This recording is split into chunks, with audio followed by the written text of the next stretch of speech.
अब हम अपनी इंग्लिश सीरीज की प्रियर 3 की बुक स्टार्ट करने वाले हैं और इसके हवाले से भी सबसे इम्पॉर्टेंट बात वही है जो कि हम प्रियर 1 और प्रियर 2 में भी डिस्कस कर चुके हैं, जो कि है बुक इंट्रोडक्शन।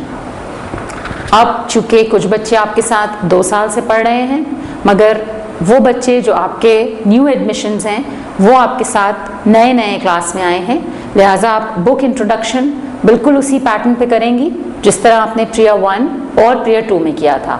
यानी कि वही स्ट्रिप ऑफ पेपर काटेंगी और उसको बुक के बीच में रख के इसको बटरफ्लाई की सूरत में पकड़ेंगी और फिर क्लास में एज अ बटरफ्लाई इसको इंट्रोड्यूस करेंगी और बिल्कुल उसी पैटर्न पे हम अपना इनविटेशन पेज फिल करेंगे। यहाँ पर एक बात का ध्यान रखना ज़रूरी है कि प्रियर 1 और प्रियर 2 में बच्चों के नाम टीचर्स लिखती हैं, लेकिन जब वो प्रियर 3 में आ जाते हैं तो they are able to write their own names. इसीलिए आप एनकरेज करेंगी कि बच्चे इस इनविटेशन पेज को खुद फिल करें। आपकी क्लोज मॉनिटरिंग उनको हेल्प आउट करेगी अपना नाम और क्लास लिखने के लिए। इसके बाद हमारा प्रीफेस पेज है जो कि हम बिल्कुल उसी तरह रीड आउट करेंगे जैसे कि हमने बकिया 2 बुक्स में किया है, यानी बटरफ्लाई की वॉइस ओवर में। फिर हमारे कैरेक्टर्स क्योंकि 2 साल से बच्चों के साथ हैं, लिहाजा बच्चे उनसे अब फेमिलियर हो चुके हैं।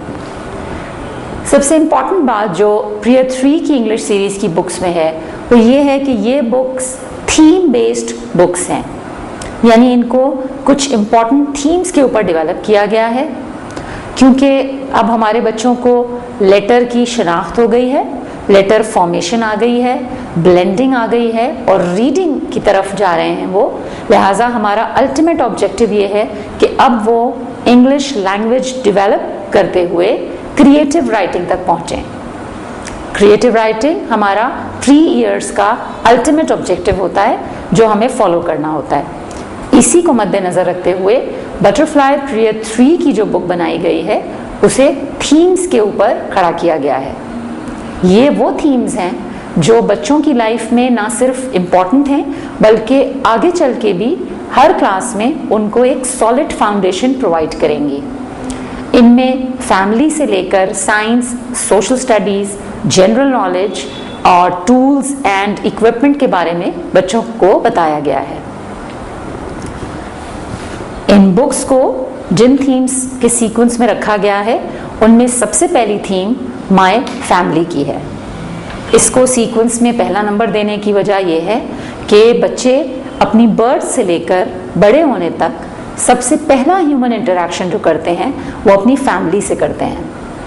उनकी फैमिली में उनकी इमीडिएट फैमिली, एक्सटेंडेड फैमिली, उनके नेबर्स, कजन्स, फ्रेंड्स, फिर उनके टॉयज और पेट्स, ये सब वो अपनी फैमिली तस्वुर करते हैं और इनके लिए वो बहुत पजेसिव भी होते हैं।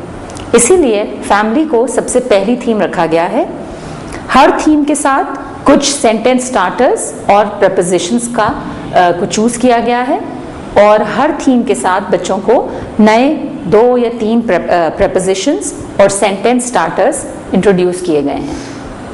इसके बाद हर थीम के साथ कुछ फ्रीक्वेंटली यूज्ड वर्ड्स दिए गए हैं जिनका मकसद ये है कि बच्चों को उन वर्ड्स को रीड करना और उनको राइट करना आ जाए, क्योंकि ये ऐसे वर्ड्स हैं जिनका इस्तेमाल बहुत ज़्यादा है लेकिन इनको आप पिक्चर फॉर्म में बच्चों को नहीं दिखा सकते।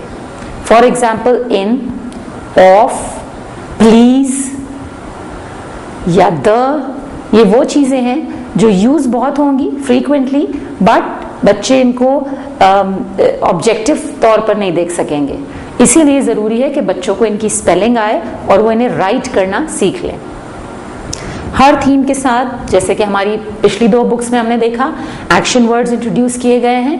अब चूंकि क्लास बड़ी है लिहाजा अब एक ग्रुप ऑफ एक्शन वर्ड्स दिया गया है और उसको इंट्रोड्यूस करने के लिए अब आपको एक सीन दिया गया है, एक पिक्चर दे दी गई है जिसमें सारे एक्शन वर्ड्स को इंट्रोड्यूस किया गया है। जैसे कि पहले हम फैमिली की थीम में देखेंगे अभी कि looking, coming, waiting, pushing type के एक्शन वर्ड्स को एक पार्क के अंदर दिखाया गया है और बच्चों के फेमिलियर कैरेक्टर्स वो एक्शन परफॉर्म कर रहे हैं।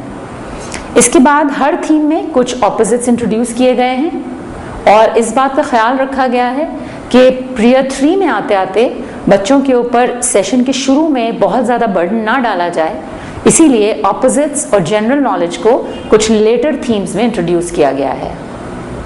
उसके बाद यहाँ पर कुछ स्पेशल कॉन्सेप्ट्स दिए गए हैं, जैसे कि हमने प्रिय 1 और 2 में दिए थे, in front, behind, inside, outside.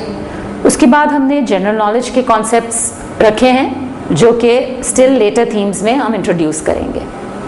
उसके बाद हमारी स्टोरी आती है।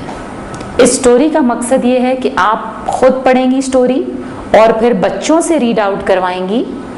हर थीम के साथ साथ इन स्टोरी के जो वर्ड्स इनमें यूज किए गए हैं वो इंक्रीज होते जा रहे हैं, लिहाजा बच्चे आखिरी थीम तक पहुंचते पहुंचते ज़्यादा वर्ड्स की स्टोरी भी पढ़ने के काबिल हो जाएंगे। स्टोरी की सेटिंग बिल्कुल थीम के साथ की गई है। फॉर एग्जाम्पल, अगर आपने फैमिली की थीम स्टार्ट की हुई है तो स्टोरी में उन्हीं कैरेक्टर्स की फैमिली, उनकी पजेसिवनेस, उनके इवेंट्स, उनके टॉयज, सब कुछ उस फैमिली की सेटिंग में दिखाए गए हैं। वही कैरेक्टर्स हैं और वही टॉयज हैं, वही फ्रेंड्स हैं, लिहाजा बच्चों को कैरेक्टर के हवाले से कोई स्ट्रेंजनेस या न्यूनेस नहीं फील होगी।